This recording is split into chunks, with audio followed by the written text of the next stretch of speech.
All right, listen. This has gone on long enough here. The Mets, they have to stop treating Francisco Lindor like a star. And there's two options here.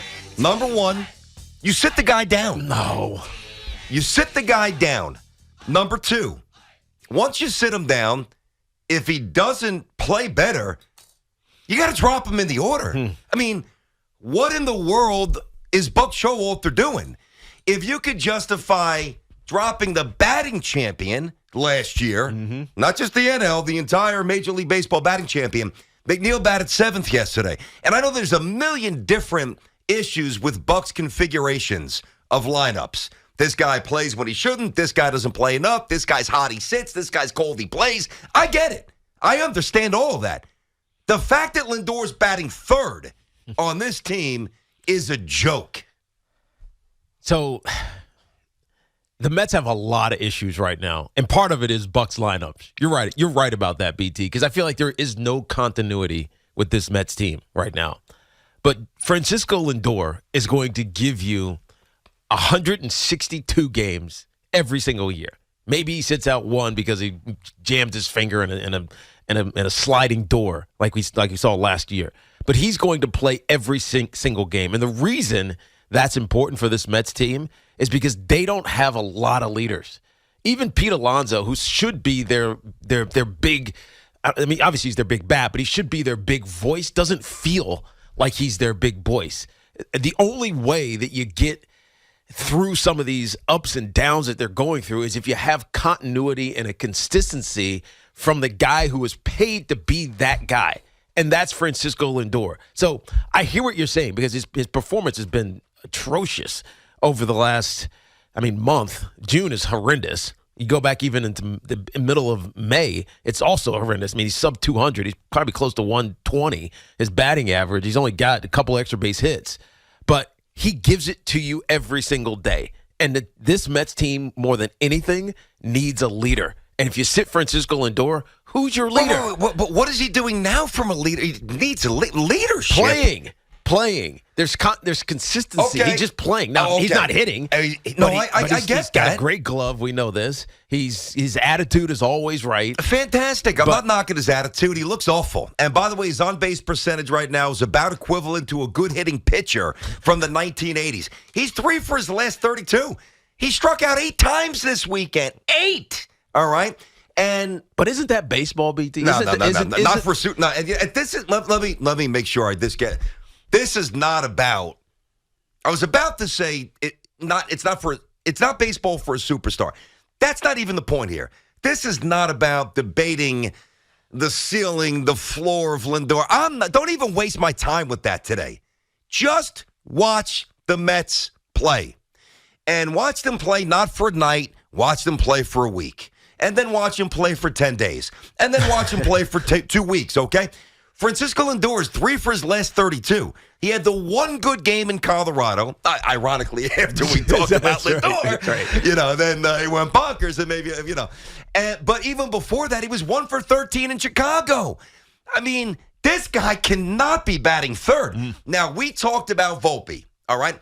And it's not a Lindor Volpe thing. It's more just a concept of having a player play where their performance is not good, but it's not derailing the overall product. Yeah. So the Yankees have been, and let's see, maybe Volpe gets going. He's got to. He's hitting 190. Maybe last time was a great start. Couple of knocks and that 2-run bomb. Yanks with a big win, big series out in L.A. We'll get to them later. But I think that at least with Volpe playing, you could justify running him out there because they were still winning.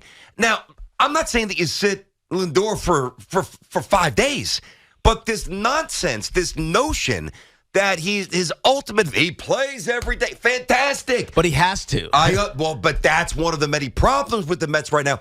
I would rather Lindor play 149 games and, I don't know, play well rather than everybody saying, no, but he's out there every day. Look shot.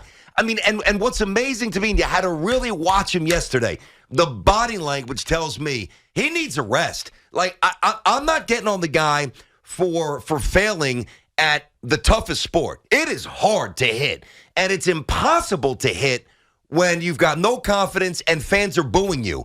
And that's what happened this weekend. Met fans unleashed on Lindor, and that's your right, and he's earned it. And in his defense, he's handled it a lot better than his first year. And I want to give him credit for that. You have to. No doubt. He learned from that mistake. He's being a professional. He's taken on the chin, and the thumb is going to his chest. I do respect that.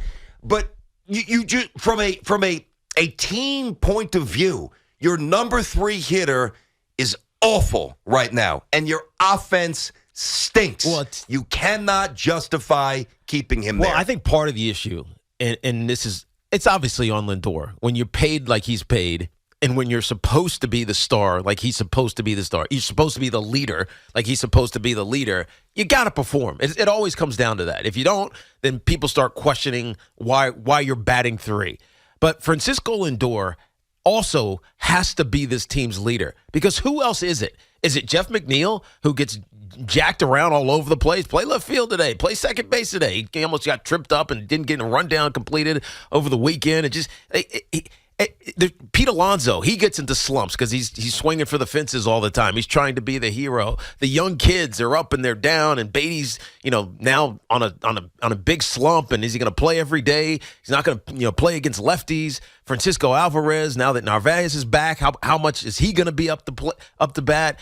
Nimmo, sometimes you see him, other times he gets called out on third strike because he won't get in the box quick enough. Right? There's so many ups and downs with this Mets team. You need some sort of continuity. And to me, that continuity is Francisco Lindor. Now, we talk about his batting. That's what you're talking about. But in the field? Oh, stop with that. But big deal. But that matters. Oh, this team is built on the defense. I can't stand this anymore. We know what this team is built on. It's pitching and defense. And when their pitching is really good, save for Verlander, who screwed it up for the first time this year, going 6 innings and not getting the win. Well, Senga took a massive step back. Well, Verlander was before that. So, yes, I agree with you. Massive. But, I almost forgive Senga because he's never pitched on 4 days rest. We're going to give him an adjustment period. We're not buried him. He's had a couple of great starts. I got that. So I can chalk that one up to, all right, kid, get out there, every 5 days, which is something he's never done. They pitch every once a week in Japan. Mm-hmm. And so I can excuse that one away. But this is about Francisco Lindor. At the very least, he's going to be an elite defensive shortstop. And if his bat's not, firing for him, that you're getting that. He's not going to disengage. And he's also the guy that this team needs to be their leader, because they don't have one. Like, it's crazy when I think about it. Remember that we asked Hoff this a month ago, and he said Escobar. He did. This is the Mets fan here. Yep. He said Eduardo Escobar is the leader of the Mets. That makes no sense to me. And I know what he meant, because there was, when he first got here a year ago, he took the whole team out to dinner. He's yes, but that's not. He unifies. Yeah. No, but I'm with you. That if Escobar is the leader, the team's and not to diss Escobar, but it just can't be that way. No, it can't be. I understand he's that not fundamentally. Paid to be that guy. It's supposed to be Lindor. It's supposed to be but Lindor, when you and I think it is Lindor. Well, you can't lead the way you're supposed to lead. Listen, the Mets have myriad issues. Right now they've got a lot of issues, okay? Roller coaster. Yeah, it is. That's true, and we talked about that. Yep. And it's going to be this way, I think, most of the summer, where it's going to be up and down, up and down. One of the issues I've never had with Buck Showalter, for the most part, is tactically. Now he's pitching a Vlad Guerrero with a man on base. Well, I thought Robertson was going to get him, expand the zone. Buck, what are you doing? This year, this is, now again, they're 500, and they've shown a propensity to bounce back. This is not about burying the Mets. This is about trying to give the Mets a kick in the ass to wake up. So this cycle of ineffectiveness and then, seeing a 3 or 4 day period where everybody's galvanized, this can't go on for 6 months. And I'm sorry. I know that there's other issues besides Lindor. I grant you that. I know that. I watch him every night. They got a lot of issues. Mm-hmm. But to me, the biggest issue is having one of your worst hitters in the most important spot in the lineup. He is a mess. He has no confidence. He has been statistically atrocious. And if you want to keep rolling him out there like he's Keith Hernandez in the 3-hole, like it's 1986, that's on you. And you know what? We were talking about this before the show. Before we get to these phones, I do want to bring this up.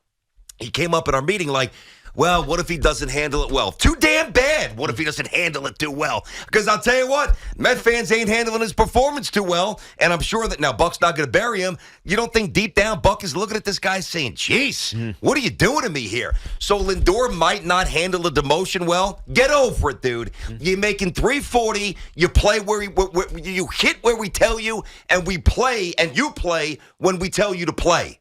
He might not handle it well. Please.